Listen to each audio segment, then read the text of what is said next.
Welcome to Endo Battery, where we are sharing our endometriosis journey and learning along the way. This podcast is in no way meant to diagnose or give medical advice, but a place where you can gain knowledge and information that can help you to not feel alone as well as become your best advocate. We want to learn with you and support you wherever you are in your journey. Thanks for joining us. I'm Shelby. And I'm Alana, and we're Endo Battery. Charging our life when endo drains us.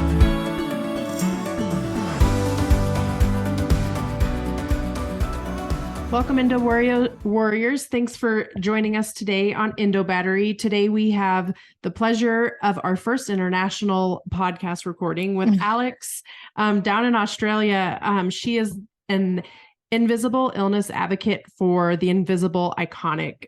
And thank you so much for joining us today. We're so excited to kind of hear your journey and kind of hear your experience with endo in Australia. If you want to kind of give us a little background, we'd love that. Thank you so much, Alana and Shelby. Okay, well, in order to answer the question of what I've done with endo in Australia, I kind of have to go back a little bit and say that although I've had symptoms of endometriosis since I was probably about 8 years old, I had a lot of respiratory issues and I had this cyclical cough and I would go and I would clear.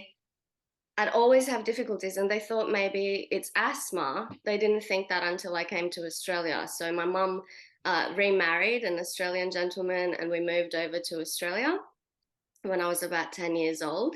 And so we had all these different, procedures and things, did all these different tests, looked at all these different things. Nothing came up. They said, maybe I have asthma. They put me on an inhaler.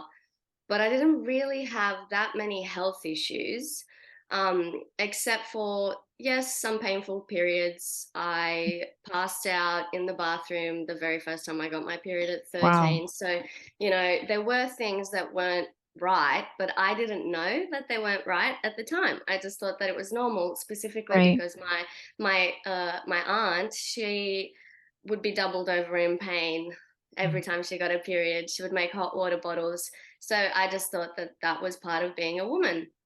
And or somebody who menstruates. Obviously, at the time, my understanding as a child in Romania was, women get periods. But now I understand that endometriosis, it's not just a gynecological disorder like we are told. Right. It's actually a systemic whole body disease. So those random respiratory symptoms that I was getting from 8 years old were an indication that something was going on.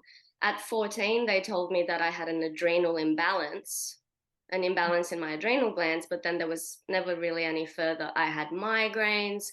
I had a host of random patches of different symptoms that nobody could piece together.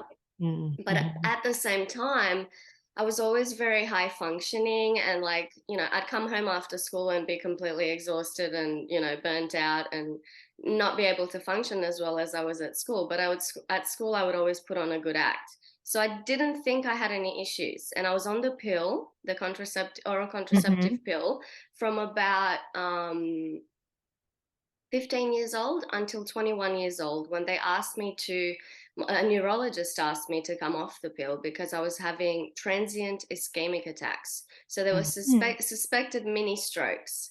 Wow. And so it's the same reason why I'm drinking decaffeinated coffee. Whether you want to or not. Yeah. So that's been since I was 21. So that changed things for me because then I had to come off the oral contraceptive pill.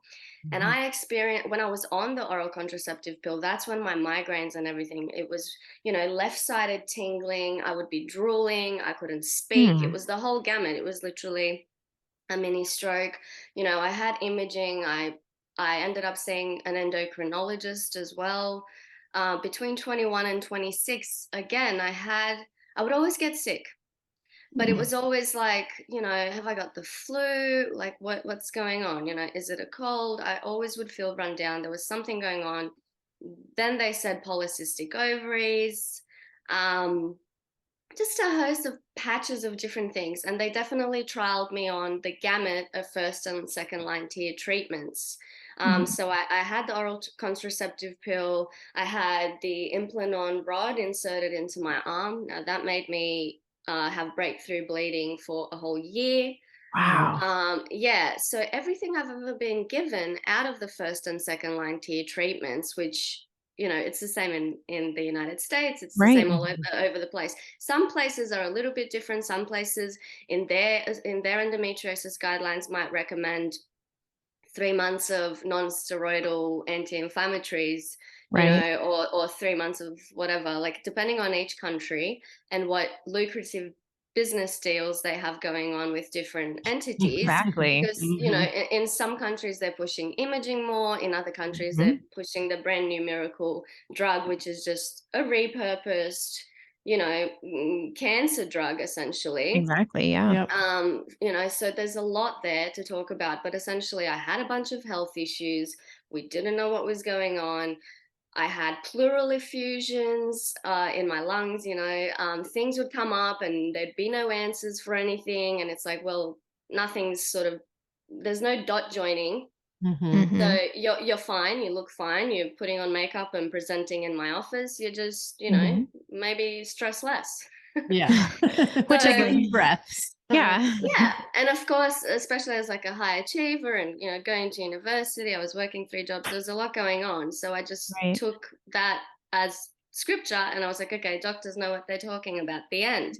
So it wasn't until I was 26 years old when actually it became like, I was debilitated. I couldn't go to work on the first and second day of my period. I would be on very strong painkillers. I'd be in bed. I couldn't move, So when that started affecting my life in that way, even though between 26 and 8 years old, when the symptoms started, they'd even looked at like, do I have a pituitary gland tumor?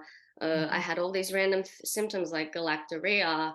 You can look into that, but essentially, yeah, my hormones were all over the place. Yeah. Nothing really made sense. And then at 26, they said, okay, let's give you the Depo-Provera injection, 3 months. That'll stop your periods. For 3 months, I bled continuously. It didn't stop my periods. No. So before, when I was only dealing with 1 or 2 days a month of really horrendous pain, now I had 3 continuous months. When I was only dealing with endo belly 1 or 2 days a month, now I had 3 months of my hair falling out profusely, the worst, mood and just everything, because that elevation in progesterone obviously affected my endometriosis, existing endometriosis lesions, which obviously later I got diagnosed with endometriosis. So after that 3-month progesterone treatment, the injection, they said, okay, let's do a laparoscopy. 26 years old, finally having a laparoscopy after all these symptoms. It was an ablation, laparoscopic ablation. I did go to a private surgeon. So in Australia, we've got public and private health. And I did have private health insurance. I paid out of pocket. I had this surgery. I was told, yes, you did have endometriosis. It was in the back of your pouch of Douglas. And come back to me when you want to have kids. So then I was referred 6 months later for an excision surgery because my symptoms didn't get worse. I would commute to work on the train every day and have to take hot water bottles. I'd be having, pretty high level meetings. I was working in corporate engagement. I was literally meeting royalty and speaking in front of them about virtual reality and things because I was working in innovation and entrepreneurship.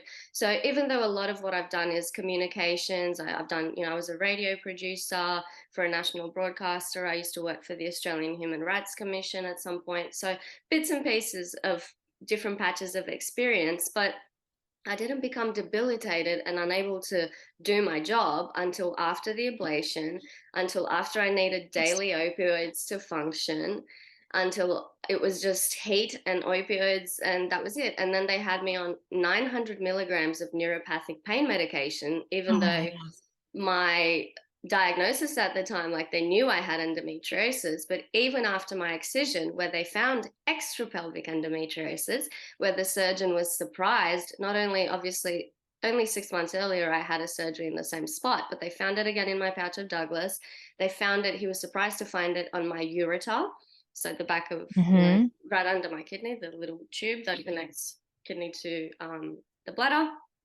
and uterosacral ligaments, like all these other different places that were obviously indicative of a little bit more than just, and going in, he said stage 4 to 5, which is a bit contentious anyway, because we have different scoring systems that gynecologists use, and the classifications, the international classifications have been updated recently. They're sort of looking at extrapelvic a bit more, but when it comes to how they're doing treatments in Australia, what type of endo care we're getting in Australia, it's all really based on this first and second line tier treatments.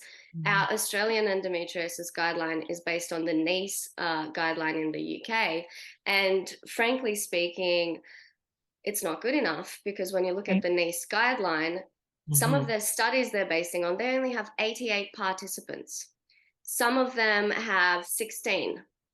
Some of them have only 33% specificity for things like anterior endometriosis or like subocclusive disease, pouch of Douglas.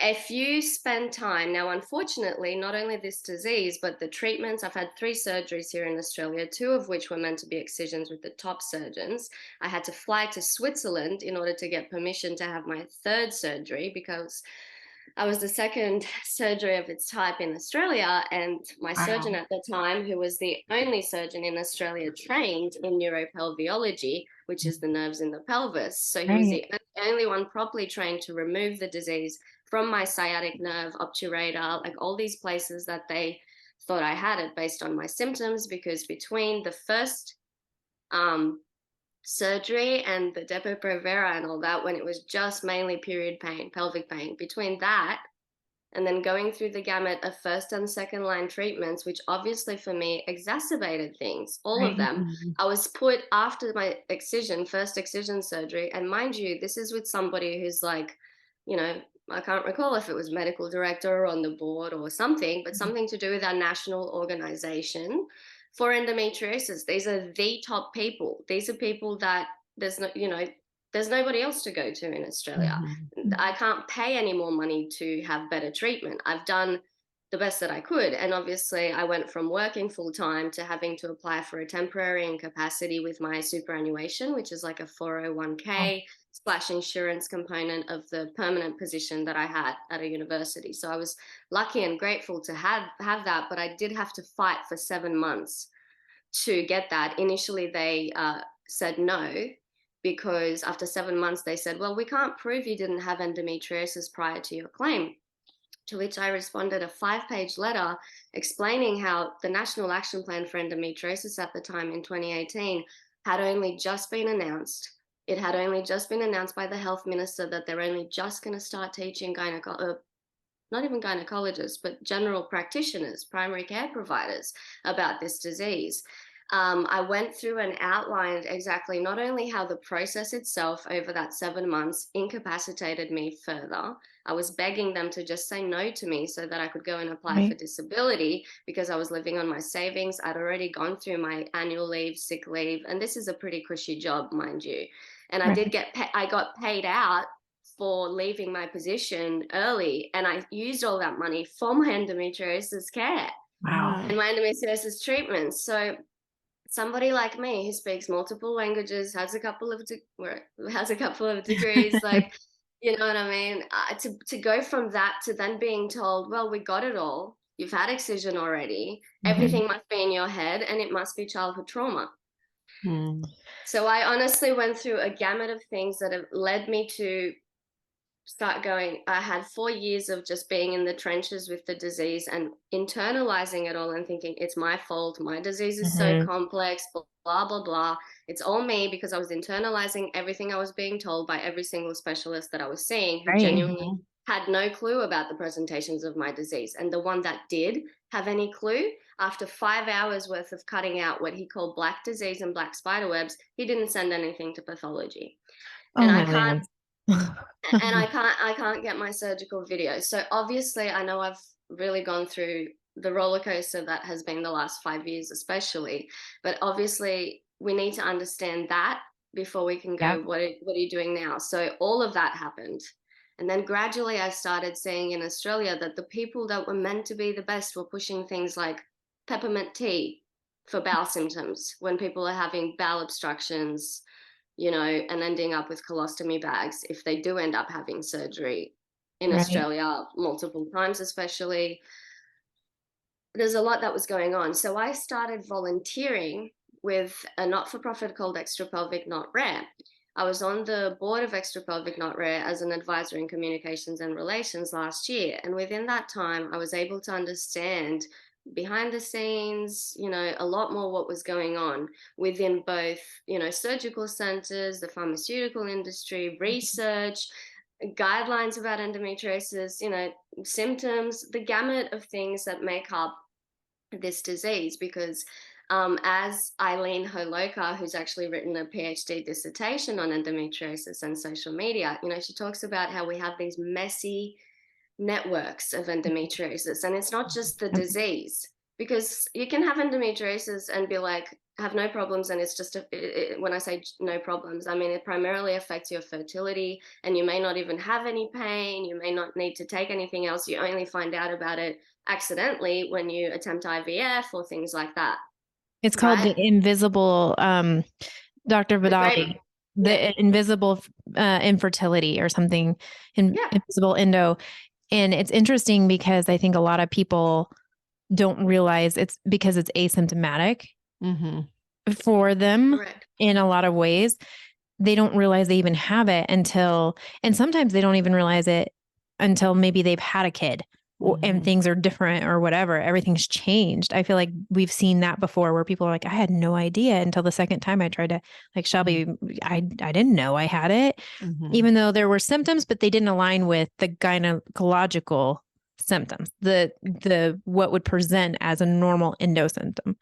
So that's why I had so much trouble in Australia, because I actually didn't have that much reproductive disease, right? A lot of my stuff, it's all extra pelvic. And you're not going to see that with your ultrasound machine that's only looking at my uterus. You're just not going to. It doesn't matter how good it is. Right.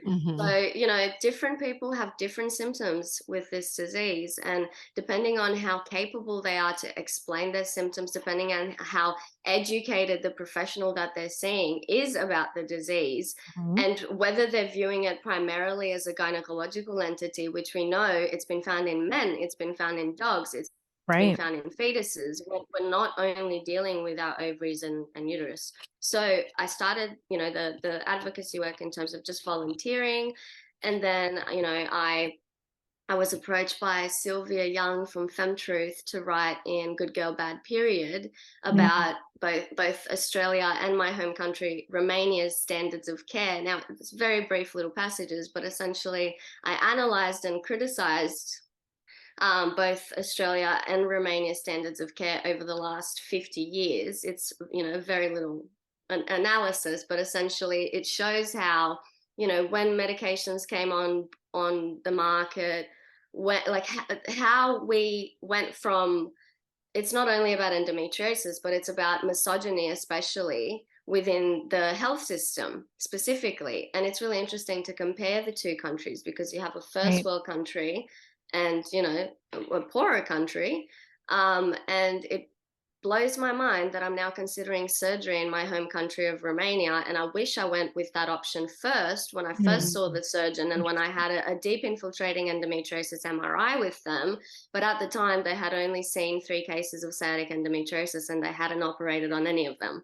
So, of course, I went to the Australian surgeon because I had health insurance. It was going to be easy to recover, and he had actually done the surgery on 1 other person and 6 cadavers. Oh, so that was So I was the second person in Australia, the second living person in Australia. That's crazy. I mean, and to think, I think we are very fortunate in a lot of ways here in the US, long ways from being perfect with this. We have a lot of work to do here.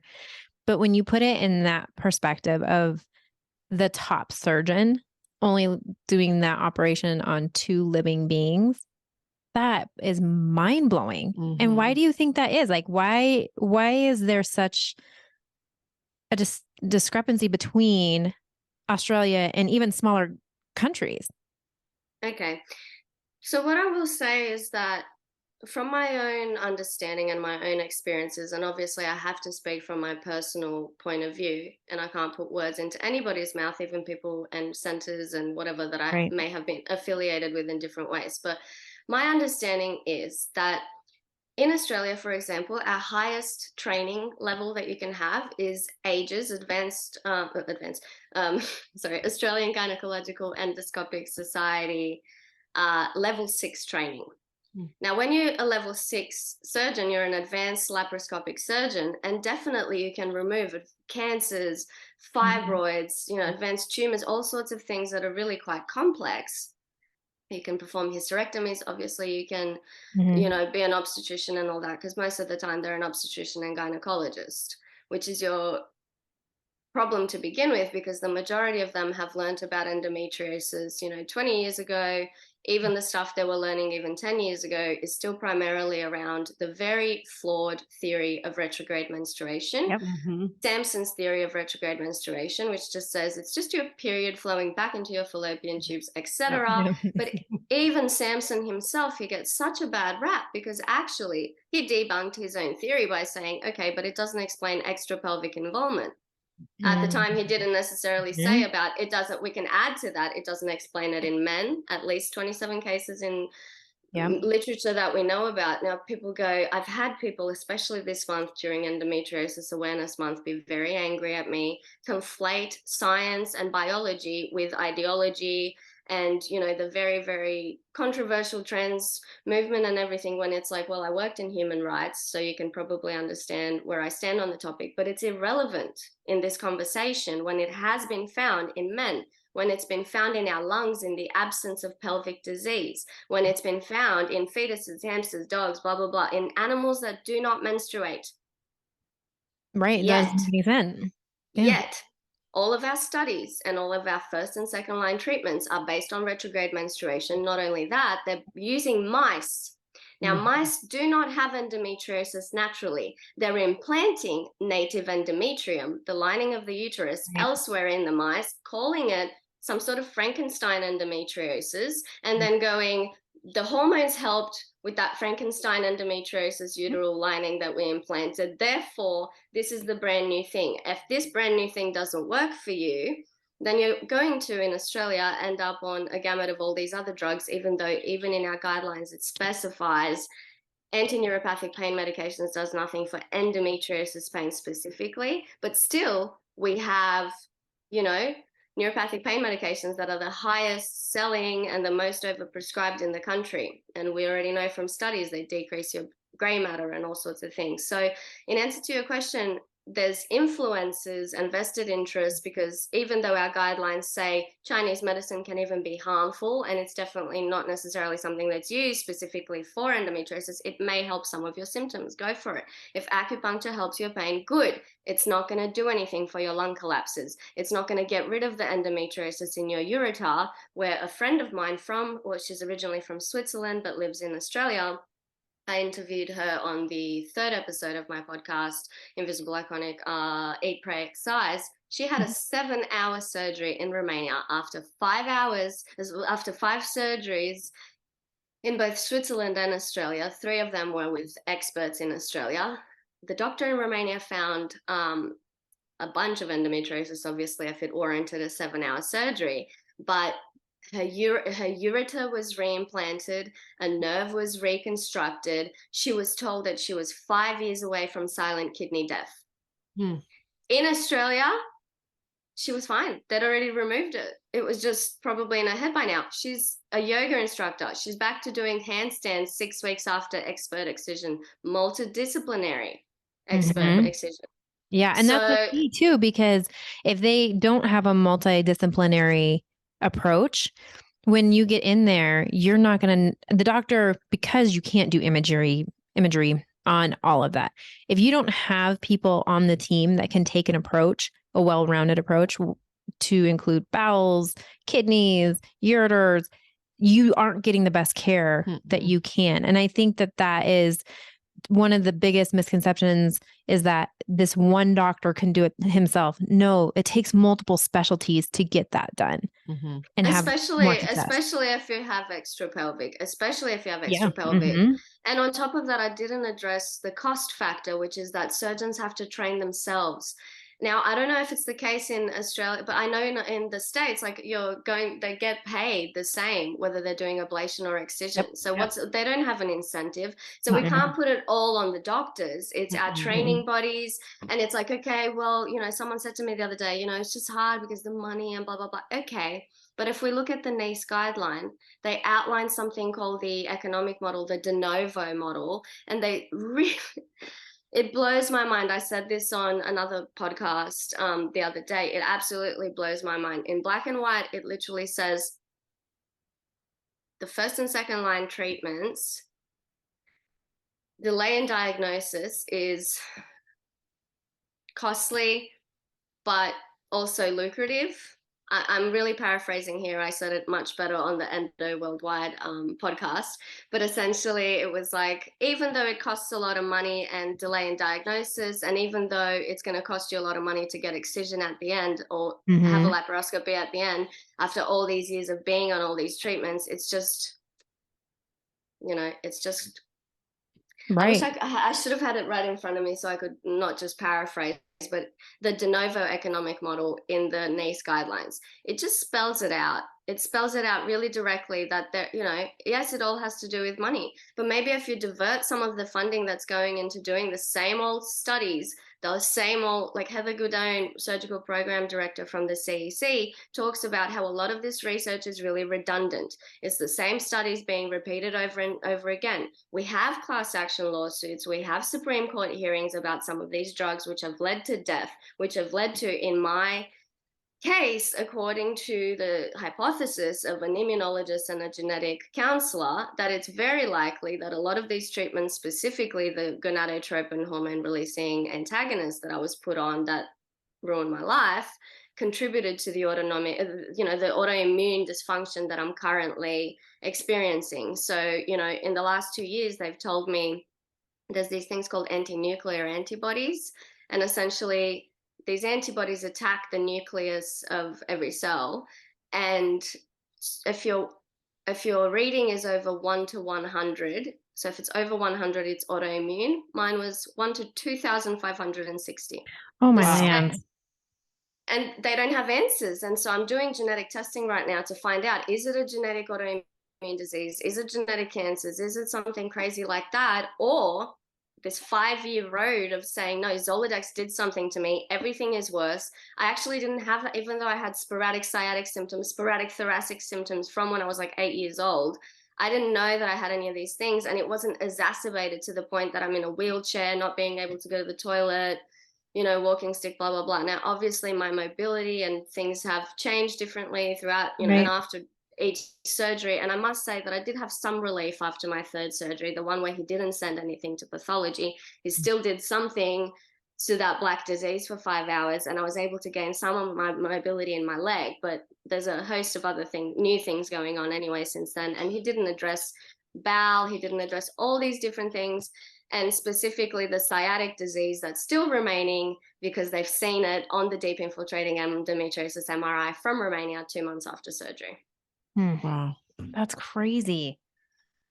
Oh my gosh. That feels, I feel like you, not to put this on you, but you're like the poster child of doing your work and trying to advocate for yourself, and it being such a struggle and such a hardship to even get any relief. And I feel like our narrative across everywhere has to change. And I think you're doing such a fantastic job of advocating for yourself and saying enough is enough. I'm going to spread the word. I'm going to do this. But also saying it doesn't represent itself the same in everybody. And we've got to look at the big picture. And we've got to find our flawed systems to get everyone the best care that we can. And we have different challenges here because we do have specialists here, but again, very pricey, very expensive. And it's not always as as accessible to everyone. Mm-hmm. But what we face is like doctors who are a little big for their britches, so to speak. Like they think they know it and they don't want to learn anymore sometimes because it is costly to them, And so we've got to change this narrative of how to do that, And it's interesting to hear it from someone that's not in this country because we have a long ways to go. Definitely. There's different, like as I said, there's different influences in each country, and what's true in Australia may not be true in America, and what's true to 20% of us, 20 to 37% of us in Australia that are dealing with extrapelvic disease. Now, the 20 to 37% figure comes from extrapelvic, not rare, but obviously it's hard to quantify that in terms of Australia. But at the same time, we know approximately 830,000 people in Australia have endometriosis. But that, I think it was something like 116,000 to like 400 and something thousand roughly that could have extrapelvic disease and deep infiltrating disease. So if all those people are being told, no, you don't have endometriosis, or we got it all, or like just purely you don't have it because they're like I had someone contact me yesterday from Western Australia with cutaneous endometriosis, surgical scar endometriosis. Now, everybody in where she is told her she's crazy, right? Just like me with my everyone, because they don't know, and you cannot know what you don't know. And if you have a patient with no medical training coming and telling you, well, actually, not only are you wrong, now obviously most of them are not that blunt, but I have had a problem because even though I talked about being high functioning, I am neurodivergent, and I'm very good at masking, and I've gotten very good at ranting about these topics over the last few years. But when you talked about like me advocating for myself, I'm fantastic at the online advocacy, but there's only a handful of doctors that I've seen that understand me, that completely, and this is like the person who invented the discipline of neuropelviology in Switzerland called me a typical atypical case of sciatic endometriosis. So if he's saying that, who am I going to listen to? Him or the urogynecologist in Australia that shows me after 5 years, I finally get to a urogynecologist to tell them, since my second surgery, I've been unable to urinate properly. I have all these issues, blah, blah, blah. Here's this, here's that. 5 years. I finally build up the courage because I'm going to gynecologists. I'm going to people that you think might be able to help me. I'm not being referred on to other people. I'm being told it's central sensitization, so it's also about. And then people are waiting in different countries for up to a year to 3 years to see specialists. You're going to be dead by then. No offense. I know that's really morbid. No, but it's literally true. People are like, whether it's opioid, related deaths, whether it's, we know about Aubrey and Rogers, was her last? Yeah, she's African American. She died of heart related things. Yes, I know exactly what you're talking about. Yeah, I think it's Aubrey and Rogers. Yeah, so this disease does kill, whether, and it's not exaggerating because we actually don't know. When people are presenting even with heart related things, like we have endo in the heart, the ongoing inflammation, the gamut of all these treatments can contribute to all sorts of things that do end up in morbidity. And even if you're not physically dying, then your life, like mine, can end up, like I happened to come out of the hole that I was in. Right. But this changed everything about my life. I mean, I went from, like I said, speaking in front of royalty to, being followed in a supermarket because I'm walking with a walking stick. I look like hell. I'm on a cancer treatment and they think I'm on drugs and pretending to have a walking stick so that I could steal things. I've been approached in big chain supermarkets by employees telling me, oh, you need to leave the store because you were beating somebody up with your walking stick 2 weeks ago. One of our employees got beaten up I was walking with a crutch. I had just returned from Switzerland where I'd had where I got told I have this atypical sciatic endometriosis, and I wasn't even in the country when this alleged person, had some sort of altercation. And and then, as I said, being neurodivergent, like it was hard to process things like that. And even Yeah. being in their offices, like if I've waited, half a year to a year to see the top expert in Australia, and then after 5 minutes of hearing me that I'm coughing up blood, that I can't go to the toilet, that I'm in, at the time I wasn't in a wheelchair, but the walking stick and all Yeah. that, he says, he listens to me. He listens to my symptoms. He looked initially at all the diagnoses and everything. Now, obviously, the fact that I had pre-existing mental health issues like depression, etc., because I do come from Romania, I did have, a pretty hectic upbringing, but that's pretty common in a lot of places. And adverse childhood experiences, even if they can contribute to chronic illnesses, it's not the cause. My sciatic endometriosis did not cause it wasn't caused by anything that happened in my childhood or any of the trauma that I have endured, including at the hands of the medical system since then. But they were happy to do that. They were happy to just prescribe me vaginal antidepressants, and they were happy to write to my primary care provider and say, Alexandra was aggressive because she cried when 5 minutes into it, when she's talking about coughing up blood. I'm asking her, so what happened to you when you were 8? And I'm like, well, actually, I've already addressed, all these different things throughout my life with psychologists, with psychiatrists. I'm not on any medications for my mental health. I'm not on any antidepressants. I'm not on antipsychotics. My psychologist thinks I'm incredibly resilient for everything I've gone through. Now, he took that as aggression because I'm crying. So, and who wouldn't when they feel unheard? Yeah. And who wouldn't when they're in immense amount of pain? And this is where I think humanity needs to come into play, because despite whether they know anything about what's going on, just to listen and say, something's clearly not right.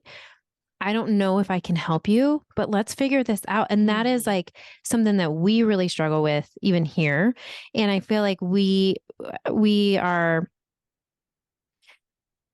when you talk about the invisible killers, so to speak, of endometriosis, depression, anxiety, and medicine play a huge part in that. Because if you are constantly told you're crazy, you're crazy, you're crazy, you're going to feel crazy and you're going to feel like something is wrong with you. It's such a mind game to dig yourself out of that, because you are being told you're crazy. You feel crazy because you're in pain and you just want to understand your body. And then to not only deal with the mind end of it, but you're still in pain. Nothing's being solved. You're going to cry. You're going to feel these things. And it just takes a simple, something's not right, but let's figure this out. Yeah. And that, I feel like that is a really hard thing to find in healthcare in general. No, in Australia, they just send they refer you on to if you ask for another specialist to take a look at your case, they'll end up referring you to somebody else who's going to tell you the same thing, because they're listening to the person that has referred them. And they say, well, look, so-and-so, I've done this whole markup. This person has already had excision with the very best in the country. She also has childhood trauma. Now, obviously, we've looked at everything else, but no, you haven't. There are so many other differential diagnoses. I'm now going, like I said, I keep saying gamut in this episode, I don't know, but myriad. I'm going through myriad different testing. I'm spending $1,000 on genetic testing. That still only looks at 100 out of 22,000 genes. Right. Okay. And out of that, this has taken me like 5 years to get to. They haven't started looking at my autoimmune. Like, they did test me before Zoladex. I had no positivity for anti-nuclear antibodies. I had nothing that was indicative of anything to do with autoimmune stuff. Yeah. You've like donated your body to science. Is really what you're saying. You've donated your body. Not really donated, but not really. You paid a lot of money. But I paid a lot of money for science to better. still tell me, it scratched my head. And even the top experts, like, even now, if I had all the money in the world and I went to the top experts, that's still, after all this time, still not guaranteed that like everything's going to be solved, because you have so much iatrogenic damage. I already know I have neurogenic damage in my leg. I have bits and pieces of things that are hard to quantify, are hard to explain when you first see someone. Because it's such a multidisciplinary, such a like whole body disease, when I'm going to the rheumatologist, they only want to hear about things specific to rheumatology. I haven't studied rheumatology. I don't know what to tell them. I tell them everything that's bothering me, and I sound like a psycho because I'm ranting like I'm doing right now. But that's just how it is. Everybody Yeah. is different. Mhm. Everybody processes things differently, and everybody's Mhm. able to communicate in different ways. Mhm. Yep. What's your hope for Australia? What is your hope in lead? I mean, Yeah. I It's a know tall ask. it's a tall ask. I know. I get that. In the next couple years, next 2 to 5 years, what do you see potentially being better in endometriosis education? I'm going to be a party pooper and answer that question with like a double-edged, like, you know, a Yeah. two-sided coin, double-edged sword. So it's like, I'm going to tell you what I wish and my wish list and what Mhm. Yep. so many of us patients, particularly those with deep infiltrating extrapelvic disease, that's not being represented in our systems, in, you know, in our offices, doctors' offices, Mhm. in our guidelines, in our literature, all of it. There's that. And then the other side is what I think will happen. Go for it. What the reality. Yeah. So within the next year, so we know, I think it's March 2024. I could be wrong about the month, but in 2024, they're going to be looking at the Australian endometriosis guideline again. They're going to be addressing it. They're going to be deciding if what's in there stays or if they're going to be modifying it. We in Australia have really been vocal over the past year about the Change the Guidelines movement, which actually has built on Casey Berner's work. Casey Berner in the United States, she's a social worker. She has endometriosis herself, and about 4 or 5 years ago, went to ACOG and said, "No, we're not happy with these guidelines. Actually, they haven't been reviewed since 2010." Mhm. Yeah, I was just Dr. talking about that. Yeah. Exactly. Dr. Arrington from formerly of the Center for Endometriosis Care, now at Endo West, Utah, did a Right. wonderful, wonderful interview with Amy from In 16 Years of Endo about the ACOG guidelines specifically. And I think it's really important to look at that because if you look around the world, it's like, okay, that one's done in 2010. Then you've got the NICE guideline. Then you've got the European Society for Human Reproduction and Embryology. They updated theirs. And they've they're really not happy with, they're not putting excision on the table. They're making it harder to access, not less hard, because they're saying imaging, diagnosis, imaging is diagnosis essentially. And that if you don't have it, it's really weird. It's like, it's offering all these guidelines. It's like they're going to offer you surgery if you don't need it, and if you really need it, you're going to have to jump through hoops to get it. And when they do offer it to you, it's most likely going to be an ablation, or if you think you're getting an excision, you're actually getting a little bit of excision for biopsy, but the doctor isn't skilled enough to operate within wide margins, remove the entirety of the disease. They're going to tell you it's too difficult, it's too complicated, it's too risky. Yes, for them. For them. Right. So put your ego aside and refer me to someone who knows. And if you honestly have no clue, then maybe listen to me when I say, well, actually, I've done this. I'm speaking to these people. I'm speaking to the top experts. They think this. Here's my imaging. Here's this. Here's that. Maybe, even if it's a little unorthodox and even if I come across a little unhinged, maybe the patient is right. Maybe if you've seen everyone and they've found it, and then So with the question of what's going to happen, unfortunately, I don't think that when they are analyzing the guideline again, that they're going to go in the direction that we want them to, which is please give us more training. All that money that you've invested in Australia, because they have. They've invested a whole bunch of money now into MRI. They're investing a whole bunch of money into pain clinics. Now, we had the federal government and a different state government suggest different approaches for how they're going to be using that money that was essentially announced in the National Action Plan initially, and that, the guideline is, they're conducive in implementing this guideline essentially. And basically I personally know that there's at least one new drug that's coming on the market in Australia. And what do you know? Of course, it has links and ties directly to the main people running the game. And so what are you going to do when everything you're being told is by this monopoly of people that instead of going, yes, we do have sciatic endometriosis in Australia, we do have cutaneous presentation, we do have 21-year-olds, 24-year-olds flying over to the United States to the Mhm. Center for Endometriosis Care to have their endometriosis looked at to see if they have it in the lungs. Whether or not they have it, they end up having disease, fibrosis, all sorts of things Mhm. that a video-assisted thoracoscopy helps, and that in Australia is incredibly risky to do, primarily because it's the blind leading the blind. The Right. They don't cardiothoracic know. surgeon Mhm. hasn't seen many presentations of it, and if they have, they certainly haven't seen atypical presentations. They don't Right. even know, like there's nothing in anything in Australia that tells me for thoracic endometriosis, do a CT scan when you're symptomatic. For hemopsis, get a bronchoscopy done and check for Right. estrogen and progesterone staining. I learned all these things from overseas, from the people who are doing excision surgeries, multidisciplinary, day in, day out, interdisciplinary, not in Australia. So we're But spoiled. Yeah. That's what you're saying. We're spoiled here a little bit.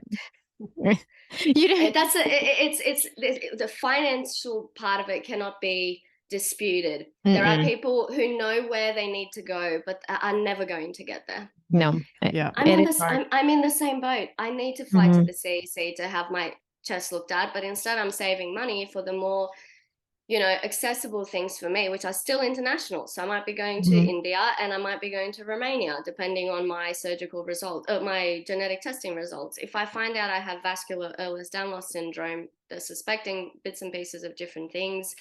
If I get that diagnosis, I'm less likely to have another surgery ever again. And it's basically Australia ruined you, tough luck, you chose wrong, it's on you, the end. So hard. Gosh. Wow. That's a lot. So I think it's important for you to know that we hear you and we see you, because it is not easy to walk through this. No. And when you're dealing with a healthcare system that's inadequate to deal with it, makes it, I can't even imagine. Ours is not always great, but now I'm feeling a little spoiled. Yeah. So, so thank you for being vulnerable about it, because I think the more we speak into that space and the more we advocate for others coming up through that space, even if we had to be, so to speak, the guinea pig of it, it's important that we don't leave it with just our pain and that we can make it better for those who are in the process of getting the help that they need. Right. Alana and Shelby, I'm going to say something, and it's going to sound a little bit funny, but especially recently, as I've become more and more vocal and I'm doing interviews all over the place, and I'm just, any chance I get to speak about this, I'm doing so, right? Now, obviously, if somebody's on their computer, on their phone, and all they see is I barely have any followers, but if within the little microcosm that we exist, all they're saying is my face, some people might think that sharing your story is selfish, or concentrating constantly on what you've gone through or whatever is something, sharing constantly, posting selfies, posting videos about your experience is narcissism. But I actually think that keeping everything that I've gone through hidden and silent and thinking it's my experience, and my experience is so complex, my experience is so unique. Now, of course, it's a little more unorthodox and, whatever, but extrapelvic is not rare. 400,000 people isn't rare. 400,000 people, whether this is the thing, the majority of them will probably be okay to some degree, at least for a certain amount of time on the first and second line treatments. They don't know until it's too late anyway. But for me, every single treatment I've ever had has done the opposite. I was bleeding while I was going through chemical menopause. So make space for the red herrings, make space for the zebras. 100%. We exist. Yep. Absolutely. And if you can help one person, you've done your job, and that's kind of how we feel. Like the more we share our stories, the more we get other people to share their stories, it's going to resonate with somebody out there and help them. So people don't have to agree, people would listen to us. Right. They might have, I know that there are, so Bindi Irwin, Steve Irwin, the crocodile hunter's daughter, she's just had surgery in America. Now, I'm not thrilled with her choice of surgeon, but I do understand that everybody that I know that's a celebrity goes to that surgeon because they get told that that's the best surgeon. Now, this same person has called us cultish flat earthers for advocating for excision whilst he's doing excision to these people, because obviously they're not being completely disabled. But at the same time, I could bet you they're having repeat surgeries because, Exactly. Yeah. so. Yeah, I think that, if we can voice it and there's more research coming out on why excision is the gold standard and minimally invasive is as much as you obviously most of them all the highly skilled surgeons are all MIGS trained because this is already super invasive. The least amount of pressure they can put in there, the better. And it allows them to be a little bit more accurate a lot of times.